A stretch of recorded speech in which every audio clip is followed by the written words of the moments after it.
Queridos hermanos y amigos, les enviamos un saludo en el amor de Dios, deseando que sus bendiciones colmen sus vidas. Gracias por acompañarnos en este comentario. La lección 6 de nuestro estudio acerca del Evangelio de Juan está titulada Más testimonios acerca de Jesús. Texto para memorizar Juan 12:32. Y cuando yo sea levantado de la tierra, a todos atraeré hacia mí. El ministerio del Señor Jesús estuvo marcado por la acción. No solo habló, sino que también realizó muchos prodigios y milagros. Uno de los puntos que los judíos tenían en cuenta en cuanto al Mesías era que cuando el Mesías llegara, haría muchas señales. Juan 7:31. Y ese respaldo lo tuvo el Señor Jesús. Él hizo señales y demostró con ello la veracidad de su ministerio y la veracidad también de lo que había venido a hacer, salvar al hombre.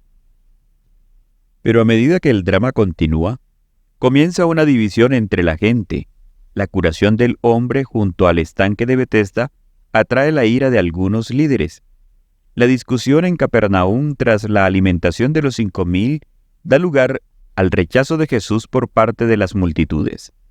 La resurrección de Lázaro suscita fe en algunos, pero desencadenará en otros una hostilidad que conducirá al juicio y la ejecución de Jesús.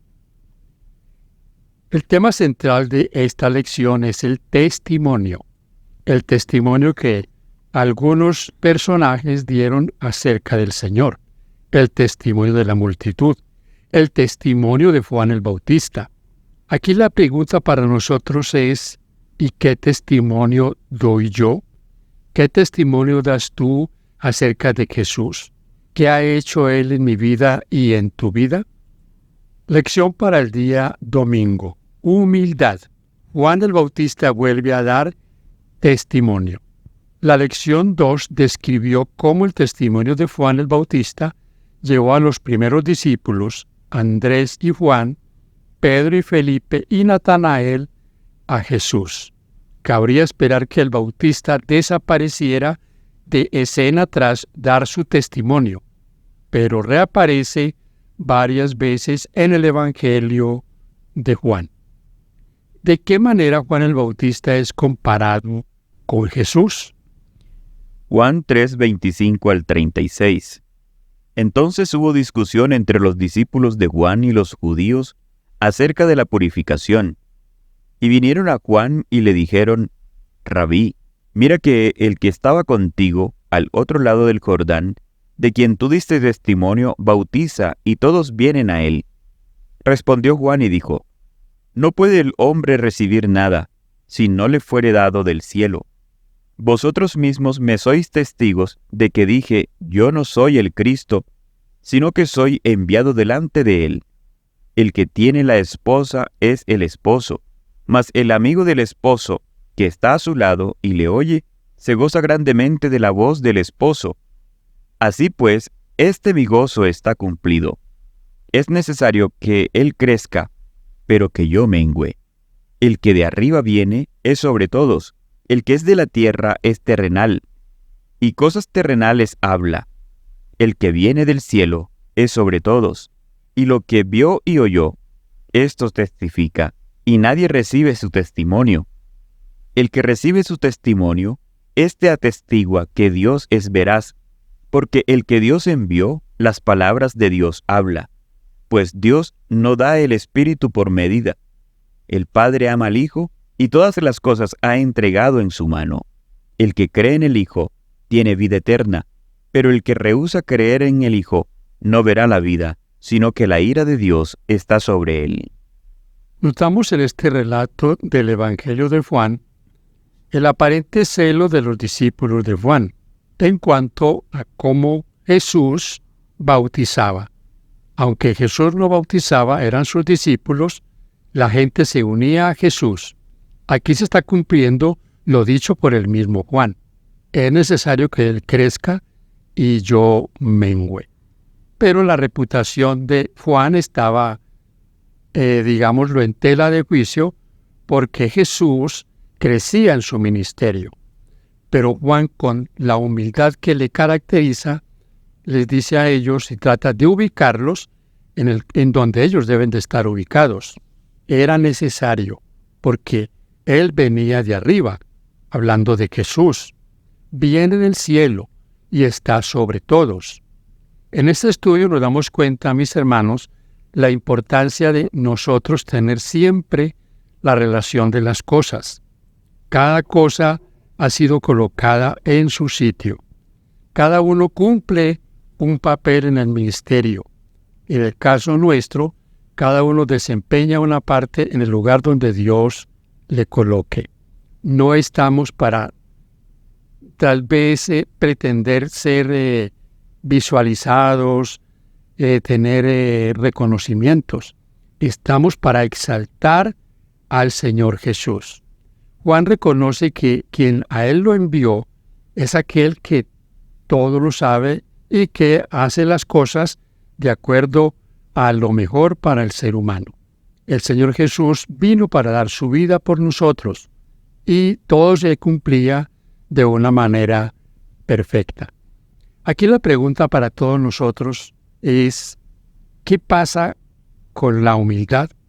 ¿Somos humildes?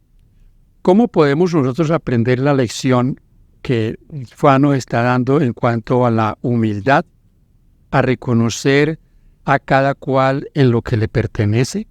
Él reconoce que ni siquiera puede desatar el calzado del Señor, no tiene ni siquiera ese honor de desatar su calzado. Por lo tanto, él no estaba buscando nada que fuera terrenal ni reconocimiento. Fíjense ustedes cómo terminó finalmente Juan. La humildad debe ser para nosotros algo que caracterice nuestro ministerio en cada lugar. Lección para el día lunes. Una nueva concepción acerca del Mesías.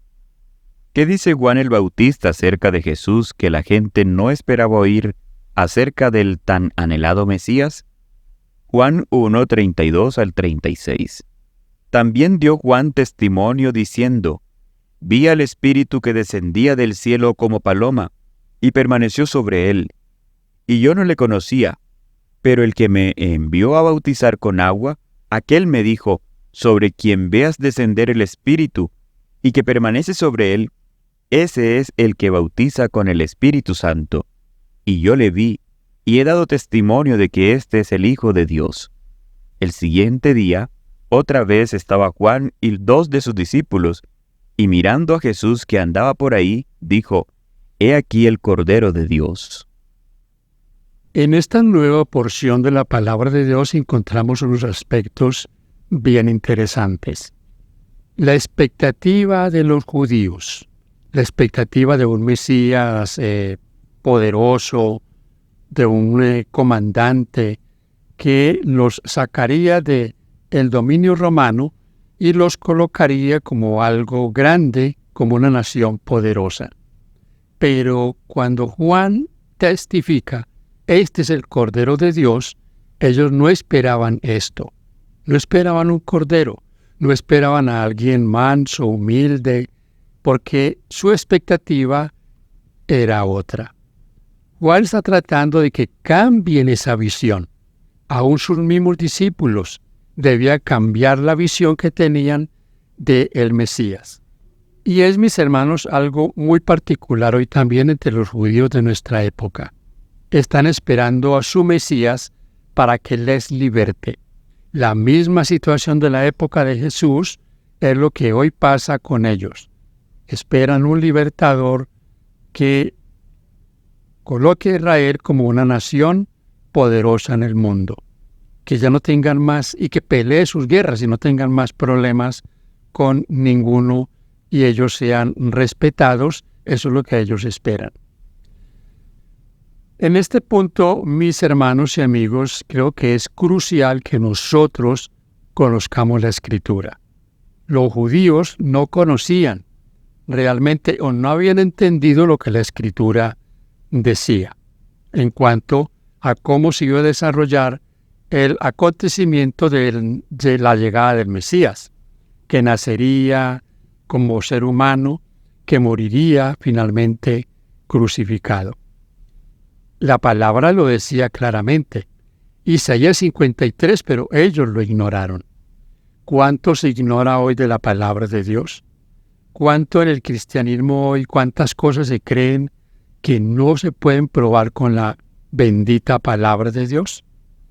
Quiero leer este pensamiento que está en el Deseo de todas las gentes, de Elena White, en la página 115. Dice: cuando en ocasión del bautismo de Jesús, Juan lo señaló como el Cordero de Dios, una nueva luz resplandeció sobre la obra del Mesías. La mente del profeta fue dirigida a las palabras de Isaías.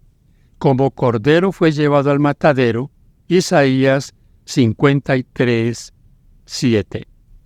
Estaba escrito: como cordero iba a ser llevado al matadero. Ignoraron esta escritura, como hoy tratan de ignorar que ella se cumplió con Jesucristo. Los judíos de hoy niegan que Isaías 53 se aplique al Mesías. Lo aplican a ellos mismos.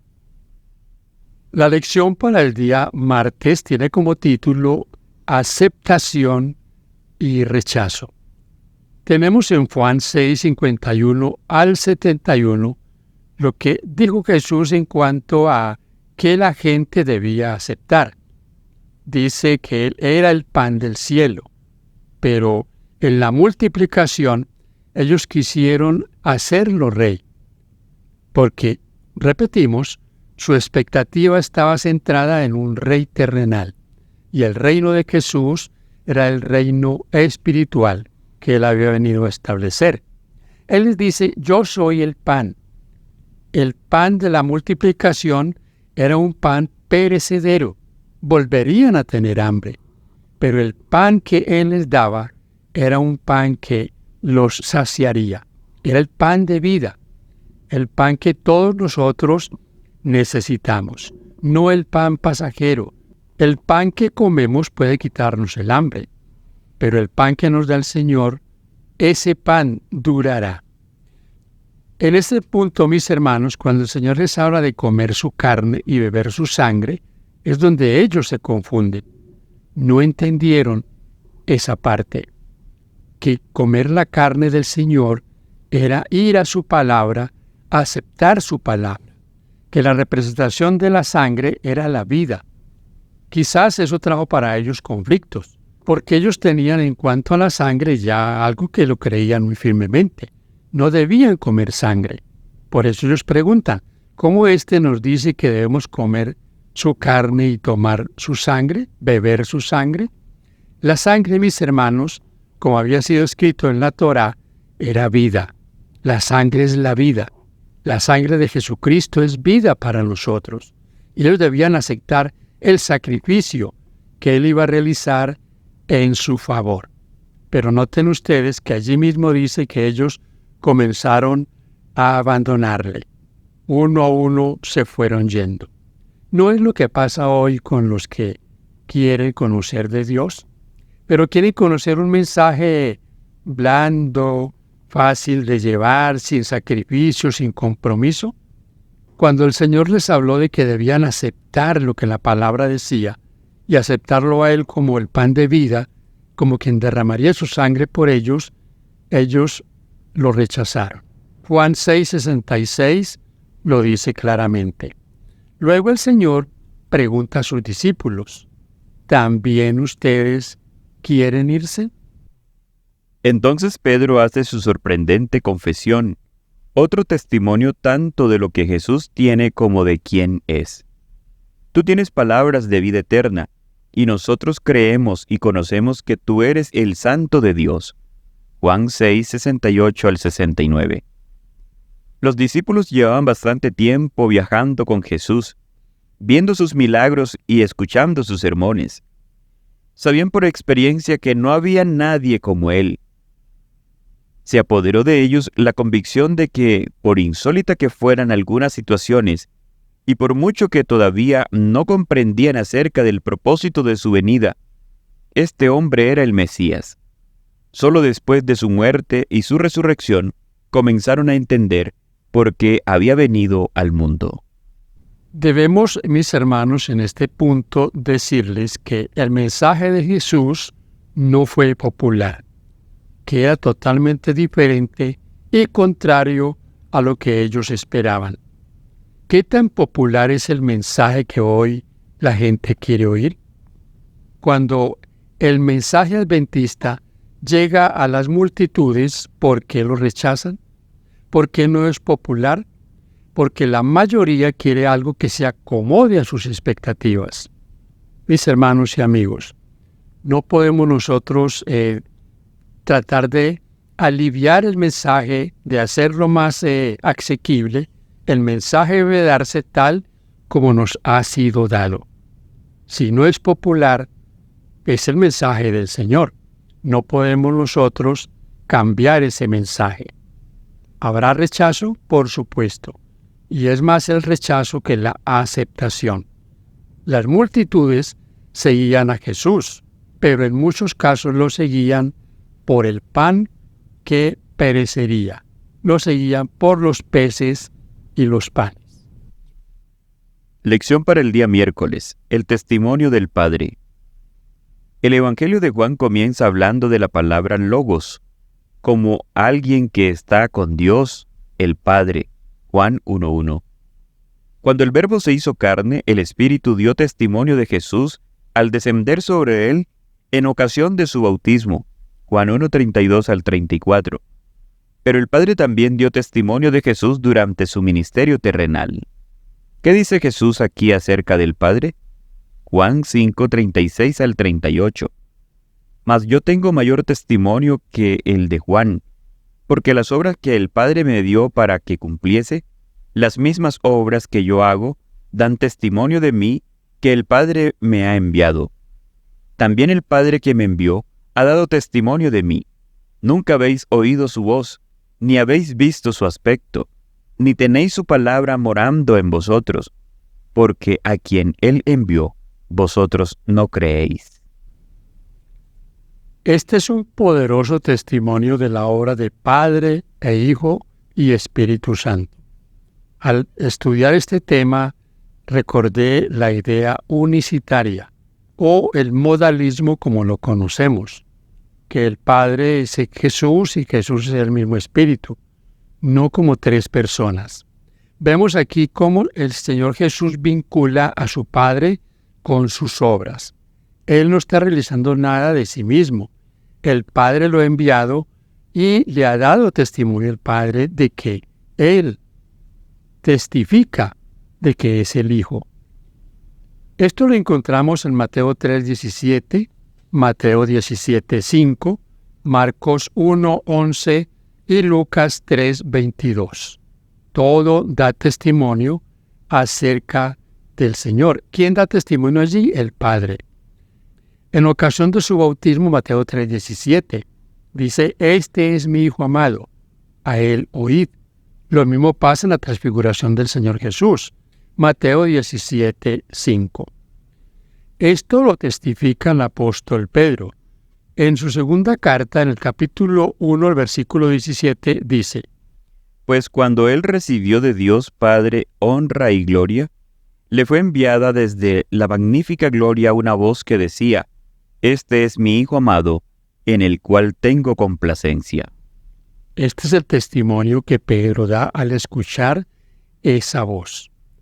Siempre hemos mencionado, y cuando hablamos con unicitarios y les preguntamos por estas escenas, pues alguna situación tienen que expresar en cuanto a ello. Y yo debo decirles a ustedes que el Señor no nos engaña. Él estaba hablando con su Padre, y era su Padre el que testificaba desde el cielo de Él. Dice Juan 12:28, le he glorificado y lo glorificaré otra vez. El testimonio del Padre. Las cosas estaban llegando a un punto culminante en los últimos días de este ministerio. Los líderes religiosos, incapaces de detenerlo, Juan 12:19, querían verlo muerto, ahora más que nunca. Las multitudes estaban muy entusiasmadas por él, sobre todo porque cada vez más gente lo seguía al oír el testimonio de quienes lo vieron resucitar a Lázaro. Juan 12:17 y 18. Incluso los griegos que estaban allí para la fiesta querían ver a Jesús. Estudio para el día jueves. El testimonio de la multitud. El último gran día de la fiesta, Jesús se puso en pie y exclamó: Si alguno tiene sed, venga a mí y beba, como dice la Escritura. El que cree en mí, ríos de agua viva brotarán de su corazón. Juan 7:37 y 38. Tenemos para esta sección Juan 7:37 al 53. La pregunta es: cuando Jesús habló a los judíos que asistían a la fiesta de los tabernáculos, ¿cuál fue la respuesta de muchos de ellos? Juan 7:37 al 53. En el último y gran día de fiesta, Jesús se puso en pie y alzó la voz, diciendo: Si alguno tiene sed, venga a mí y beba. El que cree en mí, como dice la Escritura, de su interior correrán ríos de agua viva. Esto dijo del Espíritu que habían de recibir los que creyesen en él, pues aún no había venido el Espíritu Santo porque Jesús no había sido aún glorificado. Entonces algunos de la multitud, oyendo estas palabras, decían: Verdaderamente este es el profeta. Otros decían: Este es el Cristo. Pero algunos decían: ¿De Galilea ha de venir el Cristo? ¿No dice la Escritura que del linaje de David y de la aldea de Belén, de donde era David, ha de venir el Cristo? Hubo entonces disensión entre la gente a causa de él, y algunos de ellos querían prenderle, pero ninguno le echó mano. Los alguaciles vinieron a los principales sacerdotes y a los fariseos, y esto les dijeron: ¿Por qué no le habéis traído? Los alguaciles respondieron: Jamás hombre alguno ha hablado como este hombre. Entonces los fariseos le respondieron: ¿También vosotros habéis sido engañados? ¿Acaso ha creído en él alguno de los gobernantes o de los fariseos? Mas esta gente que no sabe de ley, maldita es. Le dijo Nicodemo, el que vino a él de noche, el cual era uno de ellos: ¿Juzga acaso nuestra ley a un hombre si primero no le oye y sabe lo que ha hecho? Respondieron y le dijeron: ¿Eres tú también Galileo? Escudriña y ve que de Galilea nunca se ha levantado profeta. Cada uno se fue a su casa. La promesa de Juan 7:37 a 38 es una promesa muy significativa. El que cree en mí, dijo el Señor, de su interior brotarán ríos de agua viva. Es interesante este diálogo entre el Señor, los religiosos de la época y los discípulos en medio. Estaban divididos. ¿Se imagina usted la división que había en la época? Las ideas que ellos tenían, sus expectativas y cómo no se colmaban en cuanto a lo que ellos pensaban. Aquí debo reiterarles, era lo que ellos pensaban, no lo que la Escritura decía. Si hubieran mirado en la palabra lo que estaba escrito del Señor, no hubiesen tenido tal actitud. El testimonio que dan ellos y que da esta multitud es que ninguno había hablado como él. Y no solo había hablado, ninguno había actuado. Los milagros, la resurrección de muertos, todo lo que había sucedido hasta ese momento daba testimonio de quién era Jesús. Saben que hoy día también la disensión de los judíos es en cuanto a que el Mesías debe ser un descendiente de David, el descendiente que ha de venir. Pero este descendiente ellos no lo aceptaron. No aceptaron que Jesús venía del linaje de David. Recuerden que ahí está Nicodemo. Nicodemo testifica y ya el Señor había comenzado a entrar en su corazón. Mi hermano querido, cuando el Señor está en nuestra vida es diferente. El testimonio nuestro es verdadero. Cuando el Señor no ha entrado en la vida de un creyente, no ve en la palabra el mensaje de salvación, el mensaje de la palabra de Dios. Rechaza los mandamientos de Dios, rechaza el testimonio que Dios da. Así que qué bendición que nosotros podamos dar un testimonio verdadero, el testimonio de que el Señor es el Salvador y que ya le esperamos por segunda vez. Lección para el día viernes. Lee en El deseado de todas las gentes de Elena de White los capítulos La crisis en Galilea, página 347-359, y en El atrio exterior, página 574 a la 580. En la página 358 nos dice: los maestros de Israel eran esclavos del formalismo. Los fariseos y los saduceos estaban en constante contienda. Dejar a Jesús era caer entre los que se aferraban a ritos y ceremonias, y entre hombres ambiciosos que buscaban su propia gloria.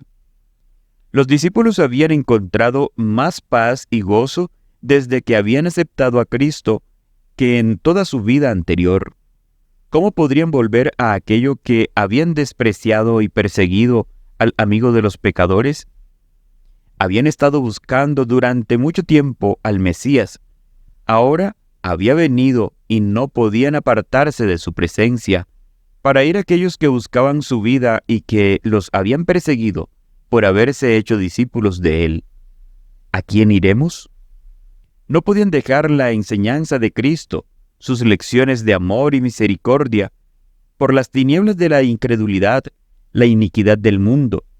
Mientras que abandonaban al Salvador, muchos de los que habían presenciado sus obras admirables, Pedro expresó la fe de los discípulos: «Tú eres el Cristo».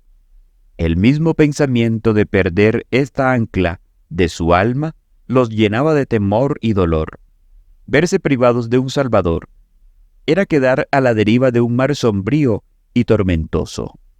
En las preguntas finales hay una que me llama mucho la atención.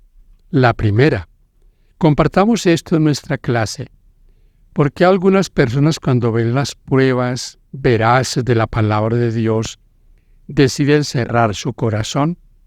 Pasó con el Señor Jesús. Las pruebas tangibles no les convencieron. Hoy, cuando algunos ven las doctrinas, cuando ven que hay cosas que rechazan pero que están en la palabra de Dios, también toman la misma decisión: cerrar su corazón a no creer lo que dice la palabra, pero sí creer lo que dicen los hombres. Es la misma situación, quizás a menor escala, pero pasará igual. Rechazan el mensaje de Dios, rechazan la ley de Dios y escuchan la voz de los hombres. La segunda pregunta tiene que ver con el testimonio que se da de Jesús y un testimonio verdadero. Un testimonio que no está sustentado por ciencia o por tecnología o por cosas de este mundo. Está sustentado por la palabra de Dios y por el milagro que ocurre a aquellos que aceptan ese mensaje de salvación. En otras palabras, Jesús es todo. Ese es y debe ser nuestro testimonio. Muchas gracias por acompañarnos hasta este punto. Que Dios bendiga grandemente su vida, es nuestro deseo. Bendiciones.